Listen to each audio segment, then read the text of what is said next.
Today I thought I might actually talk about service-oriented architecture.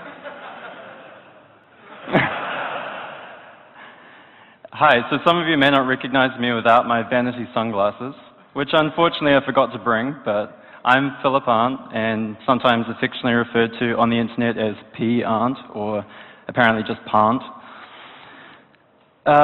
Like Scott, I filled out a form and became a member of Ruby New Zealand, but then I filled out another form, and people voted. I live in Christchurch, New Zealand, which is just such a beautiful place, as you can see here, with a lot of sheep. And Josh.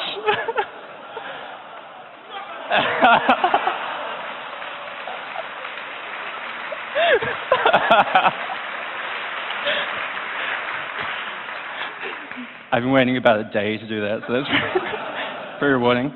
I've contributed to and maintained a few Ruby gems that absolutely everyone here is using, right? Right? Not even emo Ruby? Well, I mean, some people are anyway.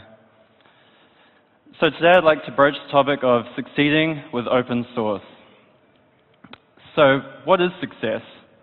Well, in this presentation I'm going to focus mainly on how open source has helped my career's development and leave ideas like saving the bees to Sean.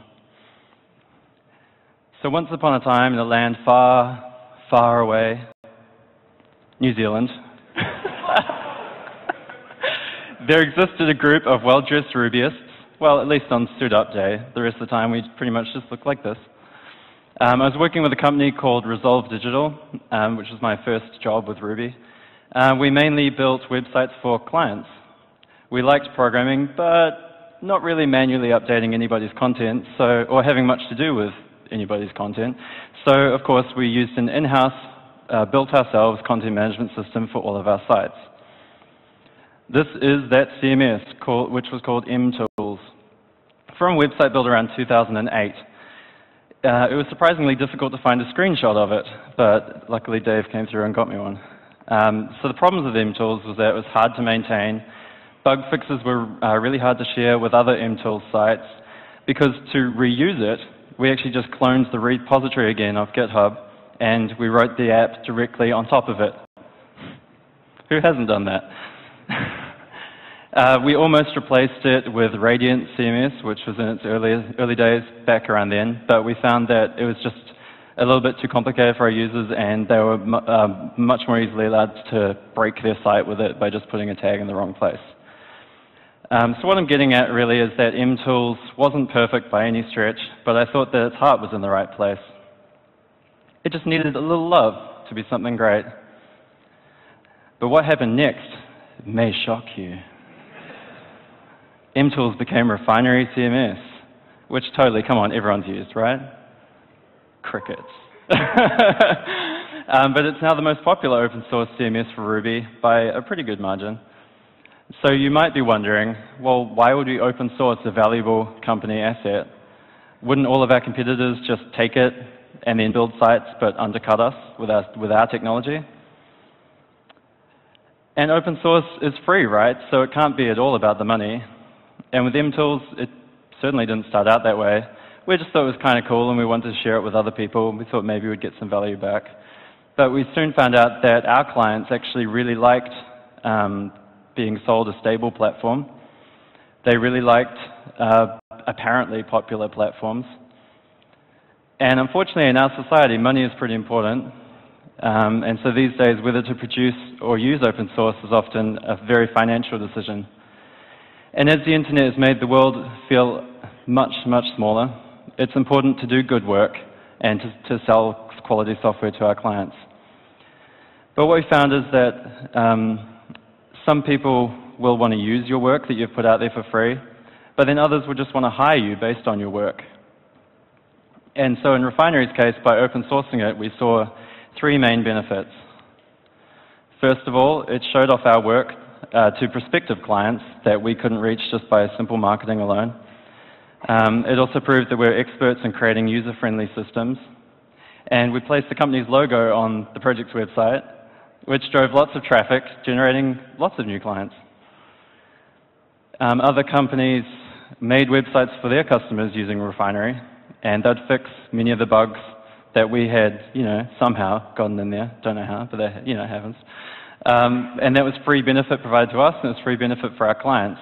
And it's great for goodwill for our clients to prove to them that the open source model was the way to go, rather than some closed source system. And we also opened up an entirely new sphere that we weren't expecting, which was that people would want to extend it. And so people were writing these extensions, then open sourcing them and sharing them back with us. And we could then show that to future clients and be like, hey, look, now we can do this. So it was a win for us because we had to fix fewer bugs. It was a win for our clients because they got new functionality at substantially reduced prices. And it was a benefit for our contributors because they got to use some really great software to earn money. But it has to be said that at the beginning of this, I was relatively new to open source, and this was like diving straight into the deep end of the pool.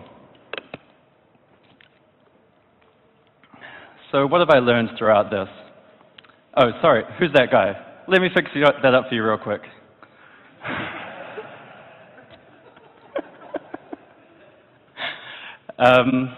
So all of these next learnings apply to the maintenance of a project. The first thing that I've learned is that I definitely get out what I put in.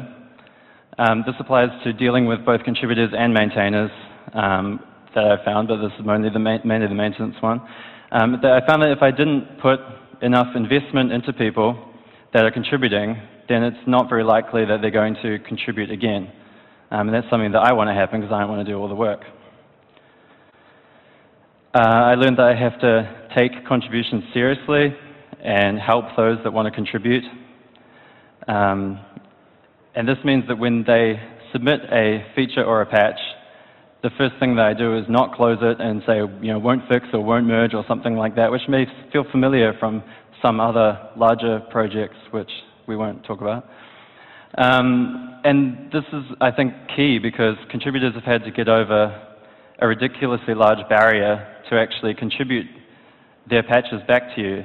Barriers including embarrassment or imposter syndrome or any number of things like physical boundaries or financial cost of actually spending their time working on your open source.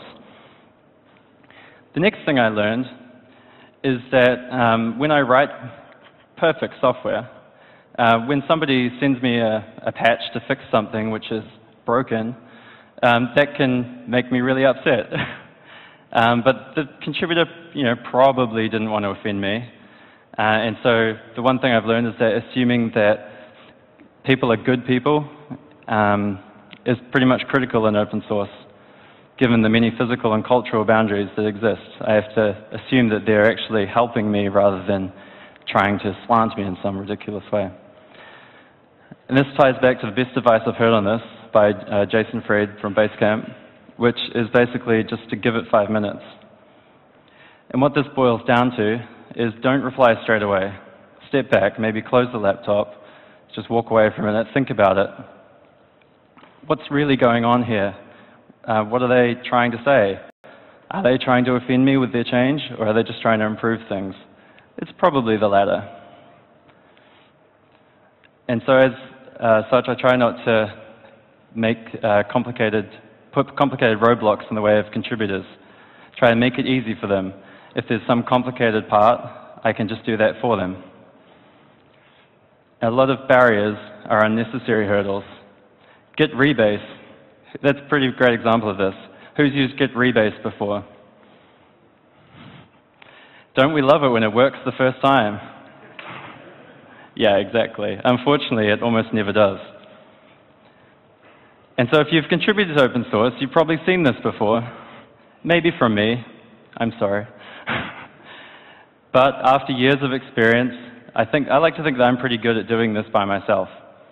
So I can do this for new contributors, just to say thank you. Thanks for contributing your patch. Yeah, it doesn't merge cleanly, but don't worry, I'll sort that out. I can squash it into as few commits as possible. And next time, if they, for some reason, can still contribute, I can actually say to them, hey, do you want me to teach you what I did last time that seemed like magic, and maybe then you can teach somebody else in your future, and it goes on and on. We keep learning things. Probably the most important thing I've learned is to try and avoid burnout, which I've come pretty close to. Because for a while I thought that I had to be this sort of gatekeeper and maintain a perfect code base, and that nothing should get in without like a militant review of mine. But I've come to realize that when people get interested and contribute good patches and show enthusiasm, maybe I just want to add them as a contributor.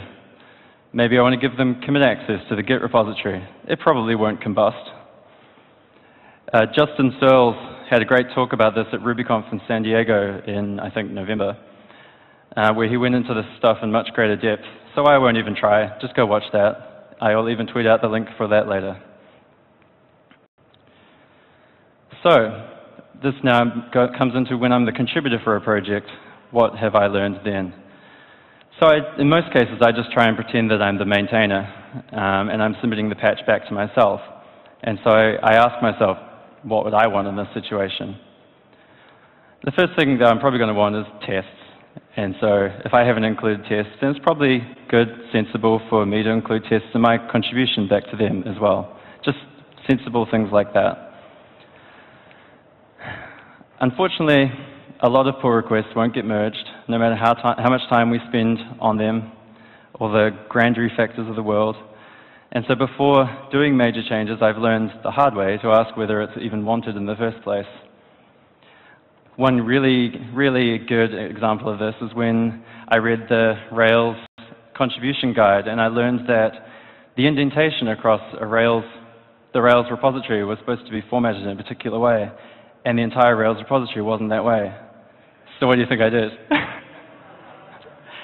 I went through for, I think it was about 10 o'clock at night, and I thought, right, let's fix this grand injustice of the world. And I actually pretty much were manually using a bit of find and replace magic. I have no idea how to use Vim, so it wasn't with that. And I re-indented the entire project one gem at a time. And this led to some interesting discussions by the maintainers and me. And the result of that may surprise you. Basically, no thanks, close. So this ties into keeping changes very cohesive and very small. Small changes are very good.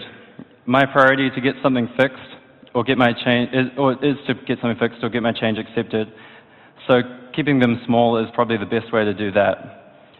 The centers around the idea that changes should be limited to one functional unit, or basically as small as you can possibly get it, in order to express that change in its full sense. So donning my maintainer's hat again, I wouldn't expect to see the Ruby hash syntax changed away from beautiful hash rocket to the new, better style, which just looks like JSON, come on. Or sections of the README removed, or have the gem spec modified when the change is titled Reduced Complexity with a Use Case. Unfortunately, we're all opinionated Rubyists with our own style about how code should be written, like my little hash rockets affinity. Or indented, maybe. But I've found it extremely useful to mirror the existing style that the project already has, or to check the style guide and see whether that mentions how they want it. This shows basic respect for the maintainer. It takes less time to review, and it results in less going back and forth over minor issues, and will probably mean that when my patch gets merged and I get another little green dot on my GitHub commit graph that actually went to a project rather than me then deleting the branch and disappearing forever. And existing solutions can appear complex or maybe poorly written, but there are many reasons for this. The author probably isn't a bad programmer, but they probably have limited time, and they thought that the current situation was good enough and just, hey, ship it, right? I myself prefer working, tested solutions over perfect code, because we can always go back and fix that later. Sorry, prefactoring doesn't always apply. Maintainers generally just love it when code is improved, and just try and be polite when you do it.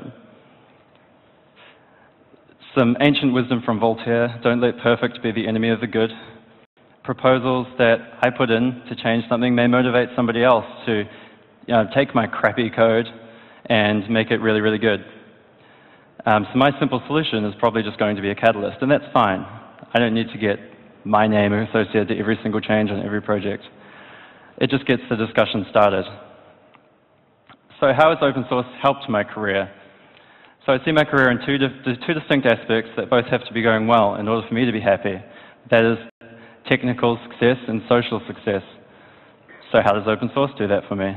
Well, technically, I've had to keep pace with updates to other popular libraries like Rails, which, believe it or not, changes all the time in some really interesting ways between minor versions and patch versions. But hey, whatever, it's their project, not mine. It's exposed me to heaps of different styles of coding, and one cool trick about that is that it trains my brain to think in new and interesting ways. In terms of the social side of things, open source has provided me a gigantic boost there. GitHub's tagline, after all, is social coding, and the social aspect that comes with open source is one of the biggest influences on why I do it. I get to work on cool projects with some really nice people. This may be going a little bit too far. I don't think I'm particularly famous, but I've definitely had people walk up to me that I've never met before and say, "Hey, you're the refinery guy, right?" Or, "Hey, Philip Arndt," which, yeah, seems like my name, but isn't. It's led to way better jobs, and there's the old saying that is, it's not what you know, it's who you know. And I like to think that if you tie those both together, then you'll get some pretty interesting jobs through the people that you've just met doing open source or through conferences to do with open source, that sort of thing. So people that I don't even know have hired me out of the blue just based on stuff that they've seen on GitHub, which is pretty flattering, really, when you think about it. And work brought to me through these sort of connections with open source and the open source community provided me with the opportunity to travel with my wife, who wouldn't send that picture to Josh, to the Northern Hemisphere during most of 2014, where I got to go to maybe 9 or 10 conferences or something and meet tons and tons of other people, some of whom are actually here today. And without open source, I wouldn't be here speaking to you about it today. Funny how that works. So let's bring this to a close. It was really, really scary, honestly scary, to get my first project out there and to start with open source with the refinery, even though it was something that we all knew about. Imposter syndrome is definitely a thing, and I felt like, hey, let's just do it anyway and get over that. If I hadn't done that, then I would have missed out on going to the first New Zealand Rails camp, which, pretty cool story, was that contributors and other people that used Refinery actually paid for my ticket and my flight to get to that when I told them that I wanted to go. I wouldn't have met a lot of the cool people in Christchurch or New Zealand, and that would have lost me so many really, really good friends, some of whom are here today. And it would have meant that I would have had way, way fewer travel and conference opportunities. So what I'm trying to say, I guess, is that while it was really scary, the benefit is totally worth the cost. And that if you are maybe on the brink of starting a project or contributing to a project, you should just do it. Just do it. And so this brings me to my thanks. This presentation would have been a lot harder without the support of friends that I actually only know through open source. So the first of which is Jim Gay. He's actually the maintainer of Radiant CMS, the system that we could have used but didn't. But I love him, he's a great guy, and he understands. And also Rob, who is a co-maintainer of Refinery and actually helps me with the content and the flow of this talk. And to all of you guys for listening. Thanks.